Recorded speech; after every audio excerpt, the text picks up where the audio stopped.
Welcome back to Jesse Lopez's 15-minute podcast with Karla Duplantis and Tim Schultz. No, it's Karla Duplantis, everybody. No, I had a really good time yesterday. You had that Cinco de Mayo show. With no Mexicans on With no Mexicans on it. There's Gringo de Mayo. And a crawfish boil going on. How messed up was that that's really? Cajun, We had a crawfish boil going on Cinco de Mayo with all white comedians. No, we had one black comedian. We were diversified, and we had we had Ty Wynn. Ty Wynn and Derek Ty Wynn and other than his poop joke, yeah, he killed me. I don't. He was a little too much information, Ty. Just saying, whatever you're into. He gets deep into that. Yeah. There's some things that stay in the bedroom, son. That's all I'm saying. Or on OkCupid, dating websites, it's okay to give full disclosure about that kind of stuff, but Craigslist is more of where his stuff was going. The kind of woman he's looking for, you're gonna find her on Craigslist. That's the only place. It's the only place to find someone like that, and you just got to be careful with the letters because there's a big difference between a BBW and a BBC. Two different things, although often they go together. If you think about that one. Hey, right here, we're promoting Craigslist on the Jesse Lopez 15-minute podcast. The Mexicans, they get one day a year, right? Yeah. And we totally fucking blew it for them yesterday. But hey, we tried to give them the day off. Well, that's what they get. It's a holiday. That's what they get. I don't even know what they did, but that's what they get. I don't think they sold much crawfish. I don't think they sold much crawfish on them. No, I wanted to go buy corn. I was like, I didn't want crawfish, but I saw like the little things with corn. I'm like, man, I wonder if they'll sell me like the piece of corn. The best thing about the crawfish bowl is the corn and taters, and I didn't see no taters in there. That's true. Because I saw you had a little bit of corn. Yeah. You always need a double starch if you're gonna keep up a southern physique. The southern physique. I'm working on my southern physique. I think I've already passed. Deep fried physique. Yeah. But it was a great show. I enjoyed it, and what was I gonna say? Never mind. You guys keep on going, please. We were really tired last night. We'd had such a long couple of days. The bad thing about dating middle age is like not only do you got to introduce them to your parents, you got to introduce them to your kids too. Yeah. Oh, that's a son of a bitch. It took 5 months for Tim to meet my mom, and it took me that long to get him up to pretty much full disclosure because the minute I introduced him to my mom, man, she would not shut up. It's not that she throws Karla under the bus; she drives the bus.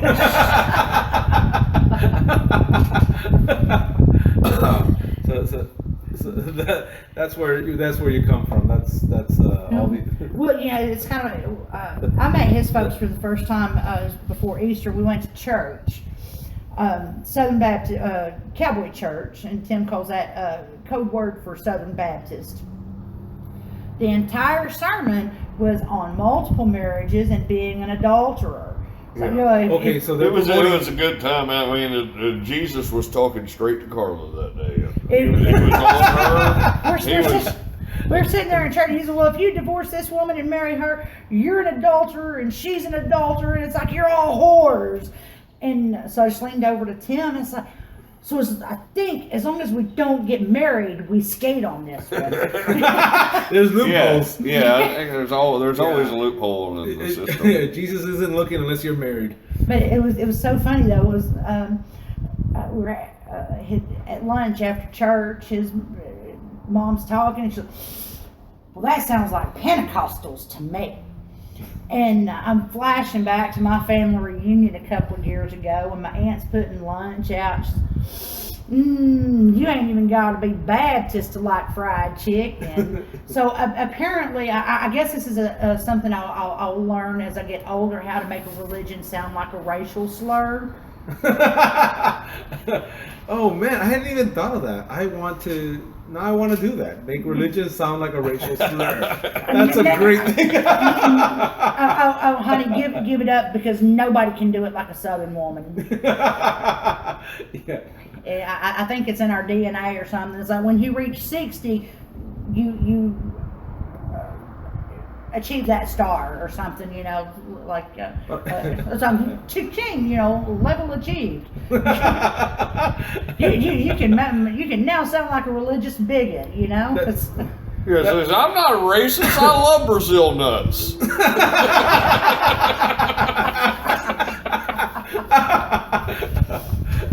I like the idea of just using it as insult. That Desi Baptist thing. That's yeah. It was. That sounds like a Methodist to me. Yeah, Methodist. But then my mom's she's like, okay, Tim, I gotta ask. Anything like Karla made me out to be? He's like, you just sound like my mom. It's just the same shit, different family.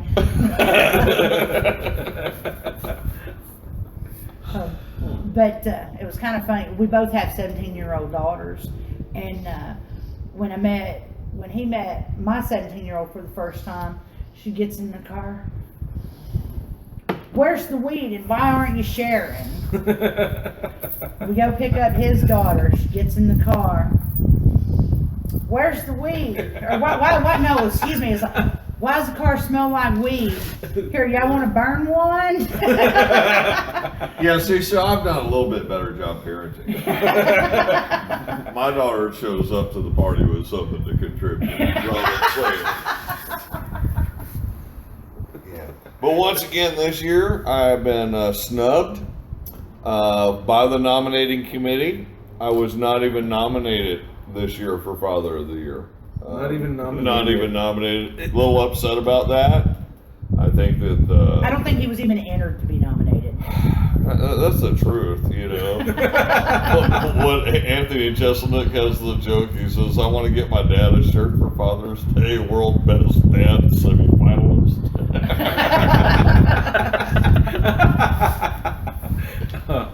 No, anytime my mom meets anyone that I'm dating, it's awkward because she can't speak English at all.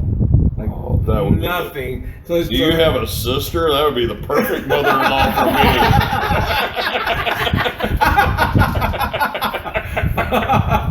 I never understood the Mormons. I mean, who wants more than one mother-in-law? That's true. Man, yeah, if you have 7 wives, you gotta have to deal with at least six and what's the deal with the Muslims and the 72 virgins and everything? Don't you think you want one whore out of the bunch? You got to teach 72 women how to give a blowjob? That sounds exhausting. Well, you teach one, and then they pass it out with, you women are not going to share that information. No, you got to train 72 from ground one. That just sounds exhausting. You treat your master sergeant like the first one like a master sergeant, and she'll be like, trim your toenails. That G-string's on backwards. Like that's like a Full Metal Jacket. In our little social world, that would be called your lead dough. Yeah. Your lead dough, Just don't tell the lead dough that the little fawn is yours. Yeah. That's it. Yeah, things get complicated when your wife has to drive your girlfriend home. Or even worse is when your wife takes your girlfriend home. And then you're locked out of the trailer on the front porch all alone. Yeah. Yeah. Can I at least just watch, please? Can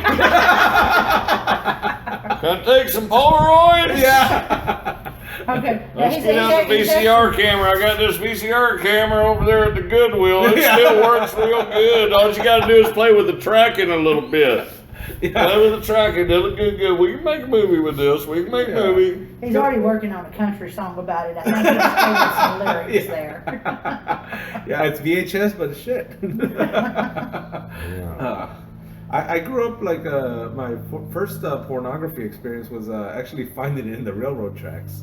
That's just all wet, like not wet, but like, you know how it's sun faded and it's been in the dew and the weeds and whatever. And that Playboy? Yeah, like I don't know if it was Hustler. No, it probably better than Playboy. You wouldn't find a Playboy on a train track. I mean, that's Hustler territory there. Yeah, that's Hustler or worse. Yeah. And then we used to like get like bootleg pornography on VHS from like older kids that were like 13, 14.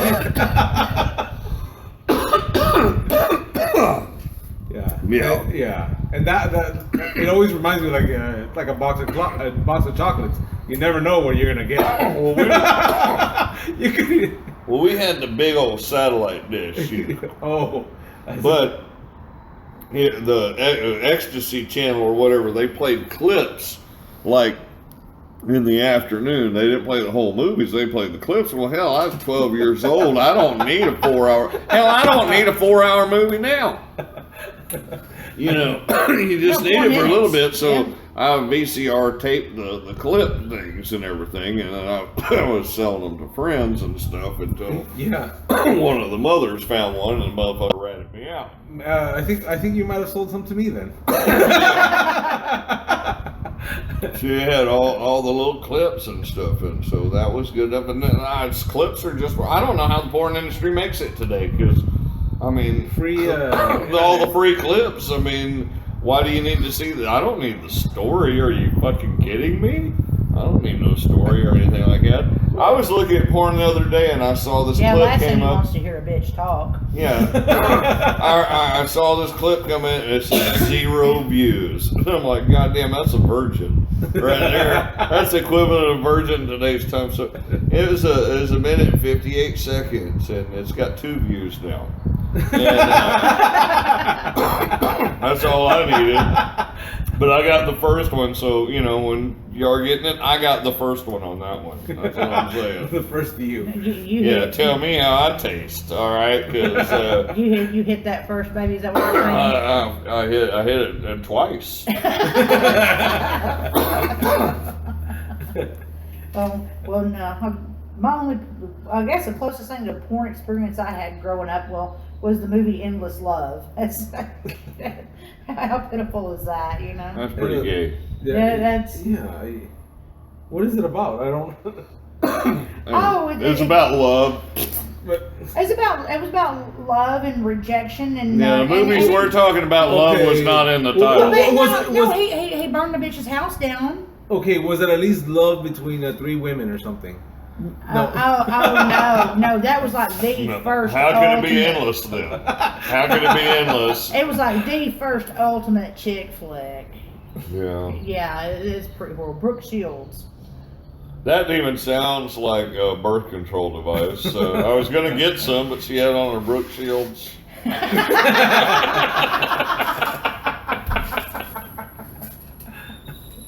Oh, that's horrible.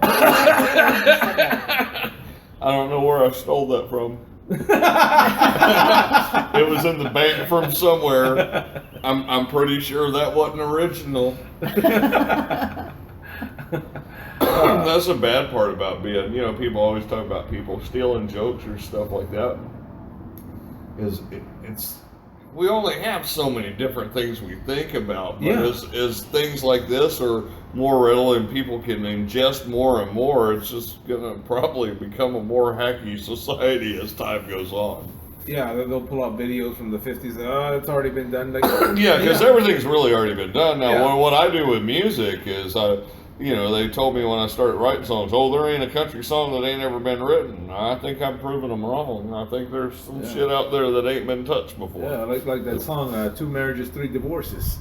That you Which should be a song, 2 Marriages, 3 Divorces. You know, I write truth. I mean, I didn't play it last night. I should have. I thought about it and then I didn't. I was going to play If You'll Give Me Some Pussy, I Won't Be Such a Dick.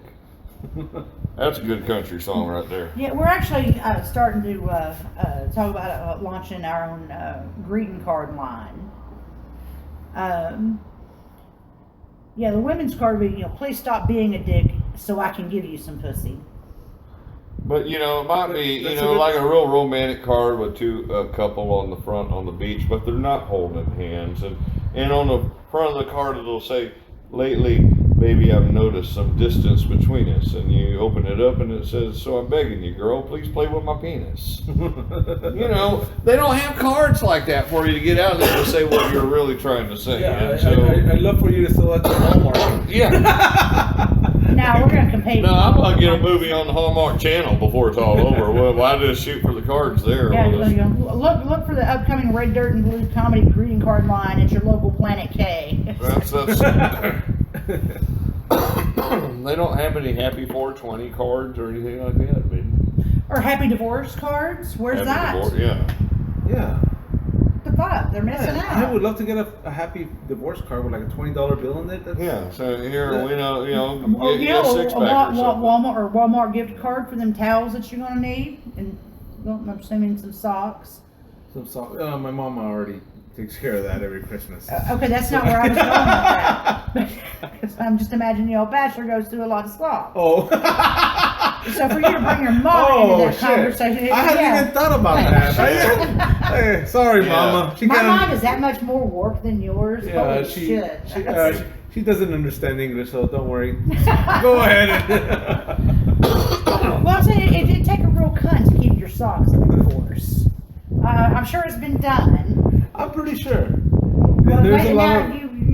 if you did something to get your shit burned, that's on you. But for a bitch to just keep your socks. No, I had a bitch burn all my notebooks and from all my songs and jokes of years and years of writing, burn them in a fire pit that I made for her in her backyard. You made the fire pit. I built the fire pit out of crap that she had laying around all her backyard, cleaned her backyard up, made it look like normal people live there. It looked like the monsters had taken over her backyard when I got there. Fixed it up, built her a fire pit, and she burned all my shit in her fire pit. Wow. Yeah. Just because I went to a titty bar. Just because I went to a titty bar. Well, you didn't bring one of them home? No, I didn't bring one home, and hell, I didn't even get a lap dance. I wasn't balling like that. And it was like a Wednesday night, so it was the B team. The B team performing. I was like, hell, honey, if I'd have known that all I was going to see is C-section scars and stretch marks, I would have just came home. I really just went for the buffet. Yeah. Hey, where is there? There's a place over on Lamar or somewhere that's got prime rib buffet on Friday. We should probably do the podcast there next. Yeah. Yeah, I've actually never been to a titty bar. It's stupid, but it's kind of on my bucket list, It just seems like something you should do with your old man. I don't know. But I thought that was going to get that cherry popped in Abilene with Ron Jeremy. We were planning to go to a titty bar. He's like, oh, fuck yeah, this will be fun. But then the Swingers Club showed up at the show. So he became otherwise occupied. Oh, yeah. Well, he is a celebrity. Well, at least part of him is a celebrity. It was kind of funny. You got in the hotel room the next morning, and they're like, "Oh yeah, did you fuck any of them?" Oh yeah, just two. Yeah. He was like, yeah, just two. Only two. Kind of slow night. Well, it turned out later there was a third one in the club office. Yeah, so he lied to us a little bit about that because there was some surveillance video or something, but who knows? So he lied his numbers down, not like a man that lies his numbers up. That's wow. That's Ron Jeremy. That's playing at a whole nother level, man. Usually it's just a chick that's gonna bring that number down.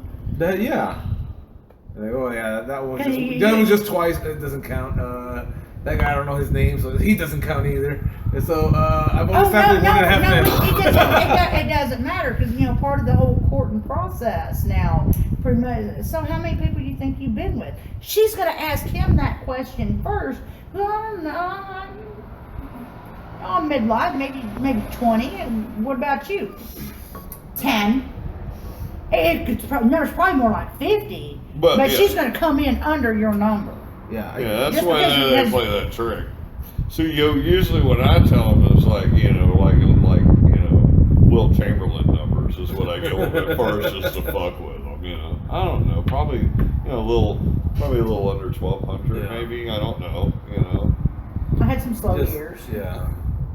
Now, are we just talking about actually having sex or masturbating? Because we're in the 40, 50,000 range if we're talking about masturbation. Yeah. Because Jesus said if you thought about it, it was just as bad as doing it. So I figure I must have fornicated at least 50,000 times altogether.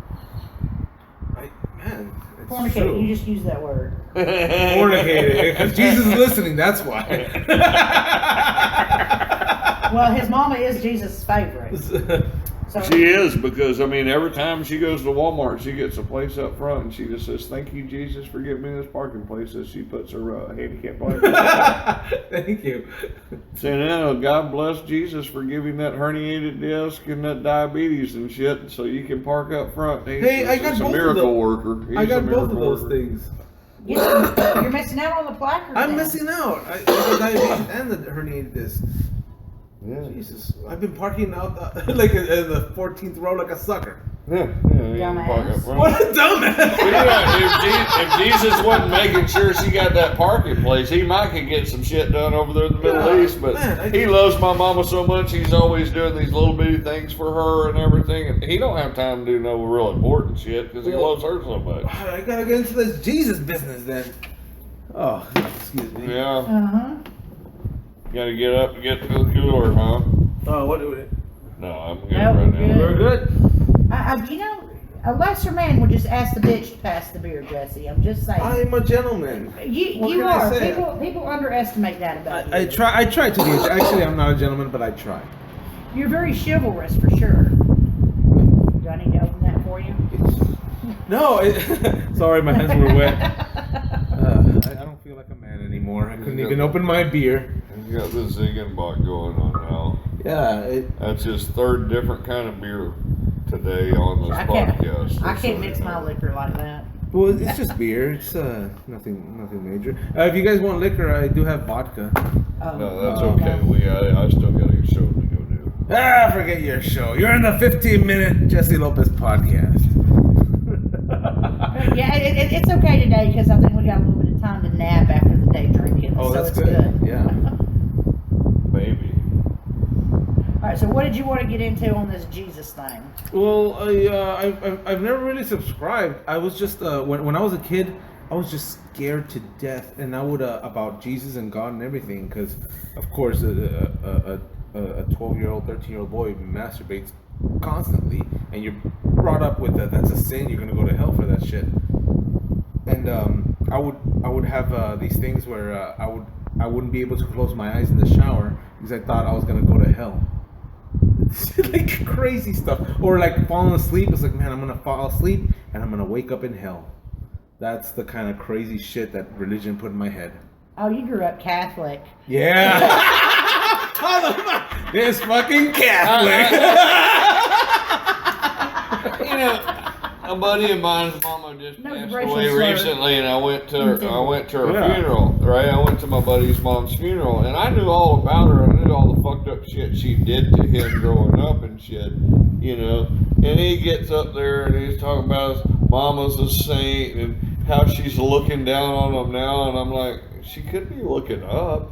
We don't know. There's so much more interesting stuff up there. Why do you think Mama's in the heaven? Maybe she's looking up. Maybe she's looking up at maybe your mom's in hell. Don't say your mom's in heaven. I already know shit. Why are you trying to bullshit and sugarcoat it and tell everybody your mama was a saint when you told me all this fucked up shit about your mama all life?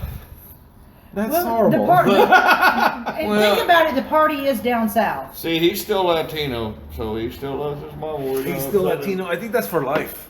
Yeah. I've been trying to get rid of my Latino for 10 years. Yeah, I don't understand. I mean, my mama is really, she's really obsessed right now with pre-planning her funeral, and that's all she talks about. And she was wow. telling me the other day, she says, Tim, we need to pre-plan my funeral. We need to get that done. We need to pre-plan my funeral. And I'm like, well, how about Tuesday? That's good.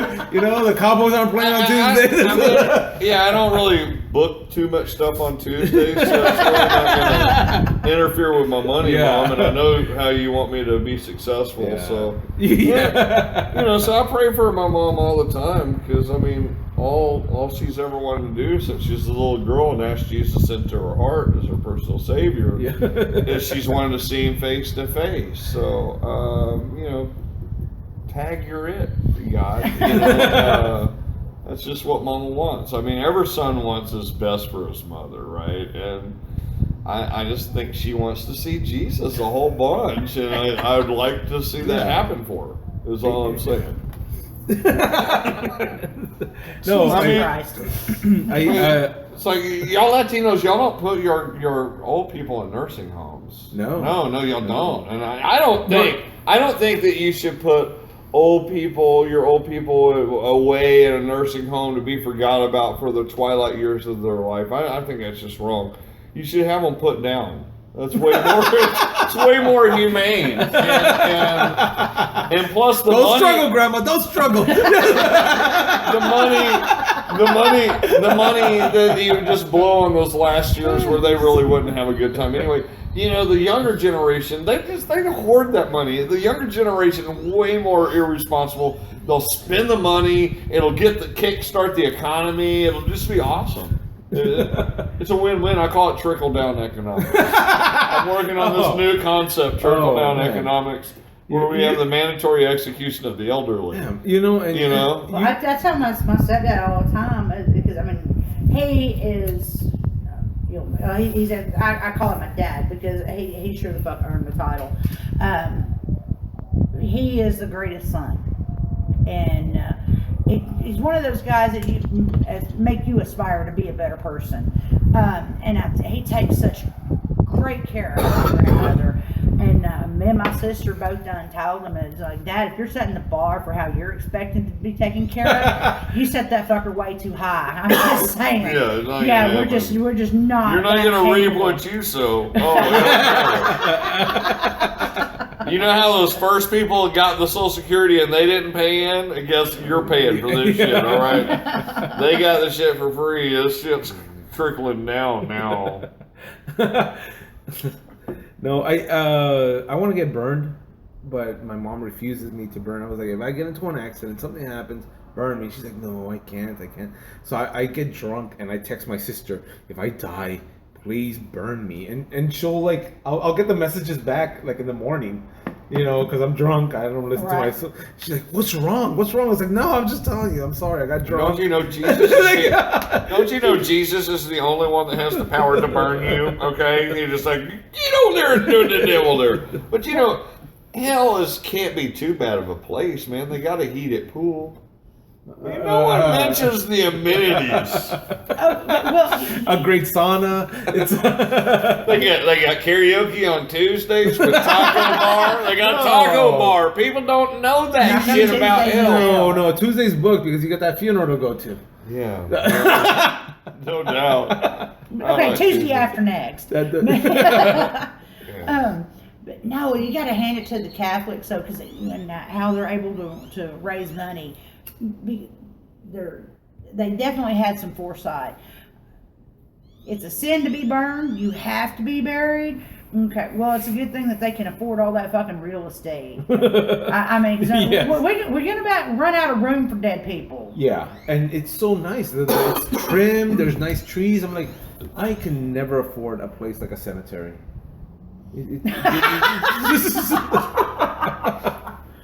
Well, we actually have a family cemetery. Oh wow! Out in Glen Rose, and my mom, she's been doing a lot of the pre-planning kind of. They put a fence around it because everybody was dying to get in. Yeah. But my uncle told her, well, we're kind of running out of room, so you need to go ahead and mark your spot. And So you peed on a on a patch of grass. I'm she marking my spot. She did. She pissed all over that sumbitch and had her tombstone put up with just a blank space for the ending date. Oh yeah, they already got their stone up. Oh, wow. Yeah, so she's she's she really peed all excited over about it. She's excited about how pretty. I'm like, Glad you're you not can really. enjoy it now. I'm glad you're gonna enjoy it now because when it counts, not so much. No, you'll be in a heated pool and everything. You'll be in a sauna and a really nice sauna. But we were talking about the dance halls earlier, and my mom and dad are just fanatic dancers. Anytime we do like whole family Sound outings. like Pentecostal to me. Yeah. No. Damn Pentecostals. No, it's Southern Baptist because we go out of town to do it. We go to Granger to the Cotton Club. They go to foot functions. They don't go to dances. And I hate to say it, but dancing is just kind of becoming like a lost art in Texas. Guys just don't know how to do that and get laid anymore. But they actually have on their tombstone they danced across Texas, and that's true. And I think I hate to think about my mom croaking, but it's kind of cool because that's what they've done. They always find a great local dance hall and that's what they do, and it's really cool. I try to. You hate to think about your mom croaking, but sometimes I do. I hate to think about it. Like, who's gonna send me socks on Christmas if my mom croaks? I'm just gonna be like, because the socks that I have, I'm gonna keep them for like 40 years. My mom gave up on even getting me socks and shit years ago. She cut me off a long time ago. Well, he actually mailed her a Mother's Day card yesterday, and I'm wondering if he's hoping for a heart attack from it.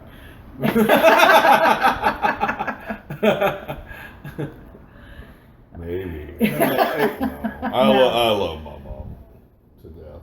Yeah. No, it was kind of because when my mom was just spilling all of my misdeeds, it was kind of cool. Tim's like, "Don't you bullshit me! Don't you bullshit me! You weren't a perfect parent. You did the best you could." I did. I jumped her ass. For the first time in a long time, my mom shut up.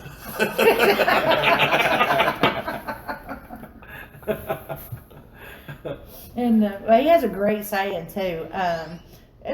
You just think that I fucked up your life talking to his kids. It wasn't me. You got to go back to your grandparents. And then start backwards from there because they fucked me up in turn. I fucked you up, but it wasn't on me because I was already fucked up to start with. So what we need to do is retrace it, but all we can really do is turn it around.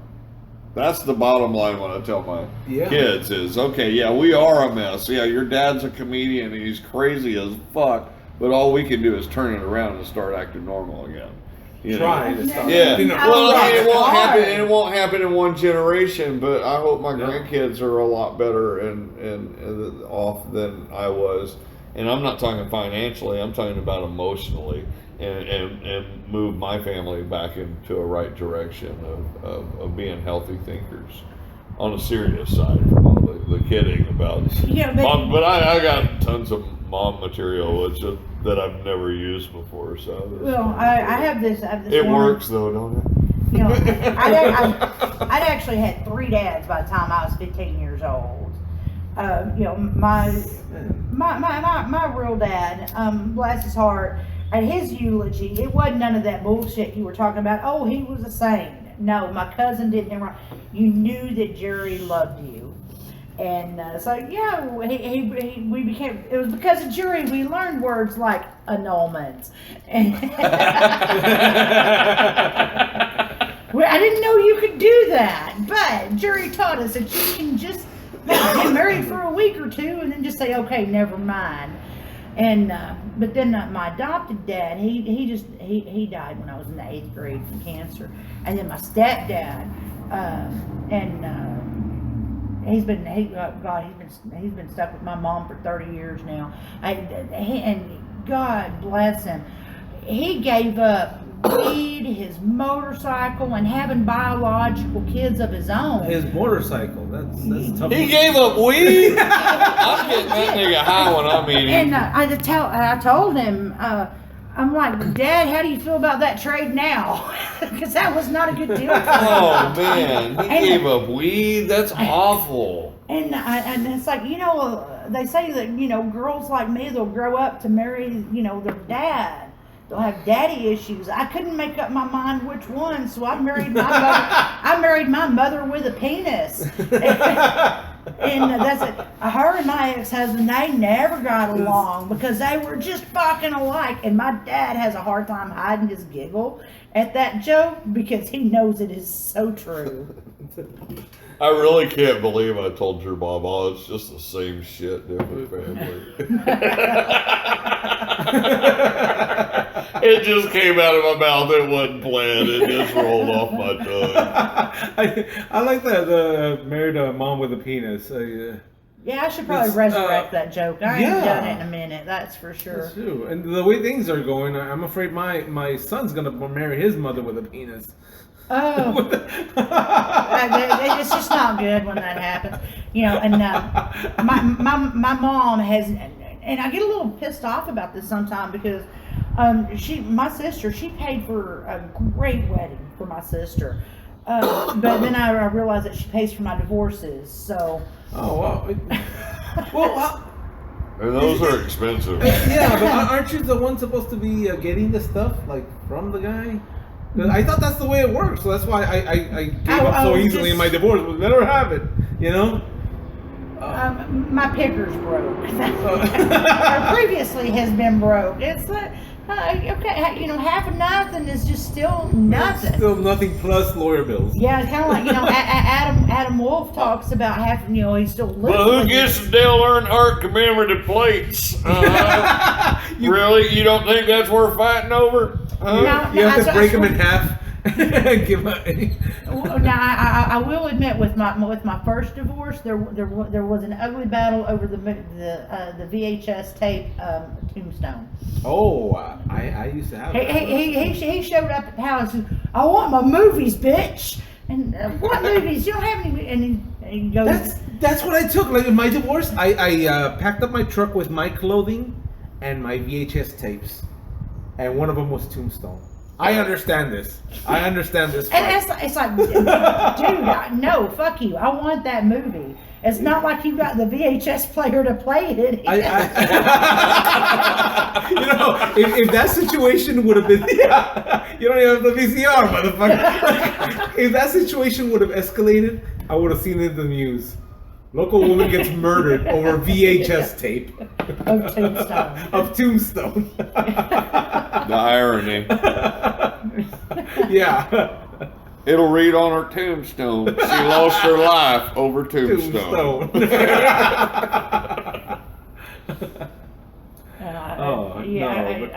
I think he always thought he was like Wyatt Earp or Doc Holliday in a previous life, and I don't know. That's not the worst thing. He just assumed he was married to a whore. I guess I don't know. The worst thing happened to me is he got the titties that I'm still paying for. What, 2 more payments and they're well, they're still his. They're still his. They are. Oh man. It makes me think of my divorce. Oh Jesus. I don't want to go through another one. I'm done. You're done? The second one, which was my third divorce, the second wife, and I'm sitting there in our bank office signing the papers because her grandpa had died and she was about to inherit some money, and I just wanted out of the fucking deal. Yeah. I just did. And I wanted to go pursue my dreams, and I knew I couldn't do that with a wife, And so anyway, so she really kind of did me a favor with what she did to me, and so but her mama paid for the whole second divorce. That's why I said it was nice. Yeah, I'd paid for the first one twice, and so I'm sitting there and I'm just trying not to be grinning ear from ear while she's just bawling and squalling, signing the papers. And I'm just trying to keep a straight face because I'm like fucking jumping up and down inside while I'm signing these papers because I just wanted it to be over.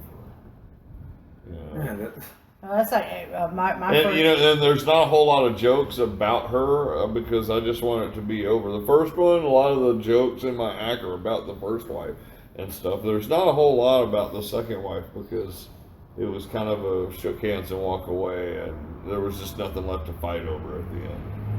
So it wasn't as ugly. I mean, I had to leave, and but it wasn't as ugly as the first one. So unfortunately, I didn't get a lot of comedy out of it. It's like 7 years of my life for nothing. So many years, for nothing. But there was good ones because "In Your Butt" that came from her. That's a song that's a classic. And, that's a classic. "Blow Your Man." "Blow Your Man," that was she inspired. That was during those times. "When I Get Drunk, I Get Horny." Those are ones that are like standards that I know that I'll always do, and that was during that era of my life. So anyway, she's got some redheaded illegitimate child or something. So good for her. Okay, hold on. You're redheaded. My first divorce, it was pretty uneventful because when they're in jail for running you over with the car, it's kind of you just gotta get your way with shit. It's even though he did come back for Tombstone. He ran you over and then came back for his VHS. Yes. I'm sorry I ran you over too early, but I got a few things to pick up while you're laying in the ground with leaves in your hair. Oh no! This was 6 months later after he got out of jail. Okay. Yeah, but his answer, and this my dad was like, "Well, if you can't afford a divorce, I damn sure can." And so they wrote a check to the lawyer, and his answer was filed on that yellow legal pad paper that you get in the county jail. And the lawyer's like, or the judge's like, "Oh yeah, okay, we already know kind of which way we're going with this one." Yeah. And so there was no drama involved with that one at all, but it was one of those things that if his family could have kept me in the divorce, they would have.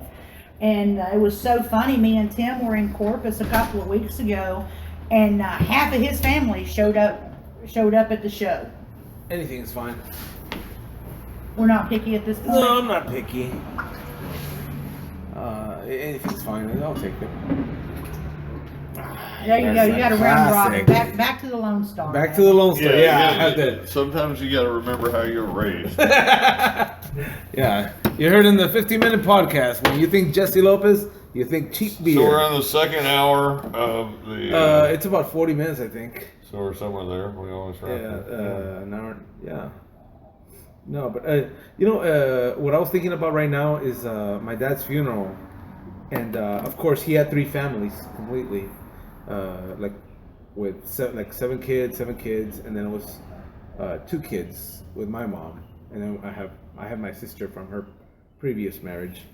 So, but the funny thing is that in the funeral, there was a woman, maybe 40, 50-ish, that nobody knew about completely, went to my dad's coffin, and she cried, and then she left. And I was like, I asked one of my stepsisters from his other flings or marriages, whatever. I was like, "Who's that woman?" She's like, "I have no idea who that woman was." So he could have had another family out there that nobody even knew. It's like, you know what? But the will's done, and so we sure the fuck don't want to be any more inclusive at this point. I get the keychain raccoon paw. Well, see, I grew up in a house where my mom and dad are still together and everything, and none of that went on. But what happened was when I was in the 3rd grade or 4th grade, I was in the 4th grade. A cousin of mine drowned in our swimming pool. I grew up privileged. We had a swimming pool. I was, but things. It was above ground, or no? It was. I grew up from money. I came from money to be broke as a broke artist all my life. I came up, but anyway, my cousin drowned in our pool, and my parents were going through a lot through that. I understand now as an adult, but they started sending me home with the hired help, and one of the guys. He would take me to his girlfriend's house, right? And then he would go in and fucking be loud as fuck in the other room, just tearing that shit up while I'm sitting on the couch with her son and he's smoking a bong. We'd probably fall asleep on the couch. Then he'd go home to his wife and leave me with the girlfriend there in the apartment complex with, you know, pot smoke all in the place. And here I'm suburb kid, right? And this is what this is my weekend. This is my weekend retreat. And then he'd swing by and go get me in the morning, and then we'd go do a trail ride or do something. He'd do cool things with me. He was cool, and he spent time with me and a time with family. But I learned a lot of white trash shit real quick. I got a real education. My parents didn't know that would go home. They sent me home with all the different mechanics they had in their shop, and they loved having me, but they didn't know what was going on. I was having a time of my life. We were staying up late watching dirty movies on cable. It was great. Dirty clips, dirty movies. Yeah, the whole thing. Yeah, I was having a good time. I didn't know any better, but I mean, those are the formative years. It's probably a lot to do with where my comedy brain was developed, you know, and why my comedy is of a sexual nature and things like that. Well, it's all the dirt in your mind. Yeah, so I've found a way to take all that pain from my childhood and stuff, the things that I went through, and I turn that into other people's laughter. Yeah. What a beautiful change of energy in the universe. It is a beautiful my parents don't get it because they're so conservative, and I love my parents very much. Don't get the jokes. It's so funny. There's Pitt Garrett has a great show on the CW on Sunday mornings, Songwriters Across Texas. And I was friends with Jennifer Garrett Hill, is Pitt's daughter, and she's been one of my comedy friends for years. And she came and we put her on some shows with us. And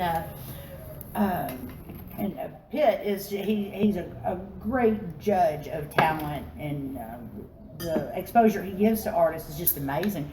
And but his wife Vicky, she comes up, she's introducing Tim to somebody at a later show, and she has the voice of an angel, but just don't go to his comedy show. No, she didn't even say don't go to his show. She didn't even throw in that it was comedy. Just don't listen to it. Just ignore this man. Yeah. They don't get it because they think I'm just being vulgar, but these are like real life stories that I write. I don't get up and say I'm just gonna be dirty. I mean, my new song Netflix and Chill. I mean, yeah, that was kind of a fabricated thing, but it's what's going on. And me and Karla wrote it together. Well, yeah, you can't stay stale in your own like. Yeah. You have to move with the times. Well, there's not a lot of confrontation in our relationship, and that's usually where a song comes from, is from confrontation. And there's not a lot of confrontation, and so that there's no conflict, so there's no story to tell. Yeah. And so sometimes you got to just make shit up, is what you got to do. Well, yeah. Live vicariously through others, and that's where. Stephanie Wood actually. Because I'm done with drama. I hate that. There's enough drama that I can write about other people's drama and not have drama. I like that like, you know, if that person is jaded and the other person they're dating is jaded, like instead of like, you went to the strip club, it's like, why didn't you take me with you? That's like the argument. That's the dynamic we kind of have. It was kind of funny because right after we met, he's like, I'm just really too busy, you know, so don't be falling in love or no kind of shit like that. Because I'm not jaded or nothing. I'm just busy. And I'm like, well, dude, you're the one who doesn't need to be tripping and falling into any fucking feelings here, because I'm both. And it's and I think it's just like challenge accepted.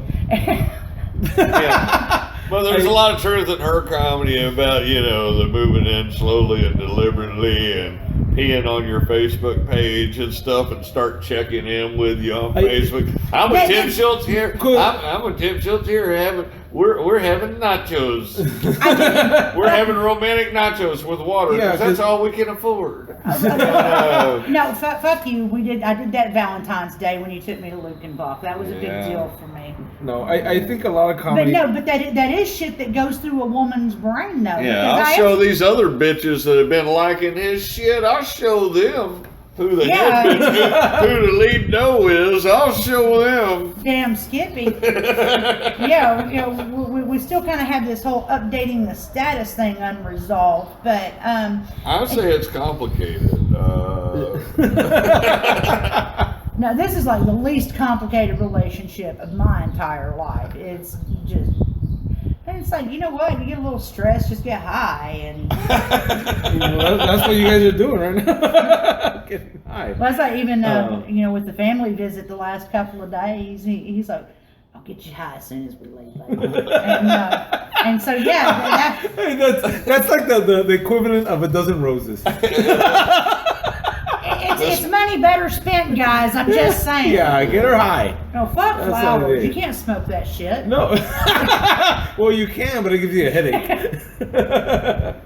Yeah, and then it makes the goddamn apartment smell like potpourri. Who needs that? Oh. I'm gonna get the other pack of cigarettes. You want to take a break? Sure. All right. You have been listening to the Jesse Lopez 15-minute podcast, the only podcast worth listening to. Turn it into the blackmail podcast eventually. Anything you want to plug before we turn this over? Facebook, Twitters, the Instagrams, whatever it is.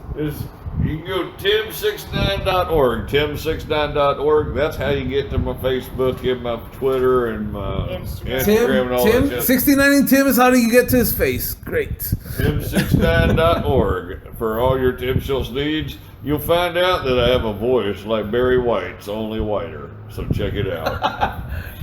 Music to make love to. That's all I'm saying. Tim, easy to make love to. Hey man, how you doing?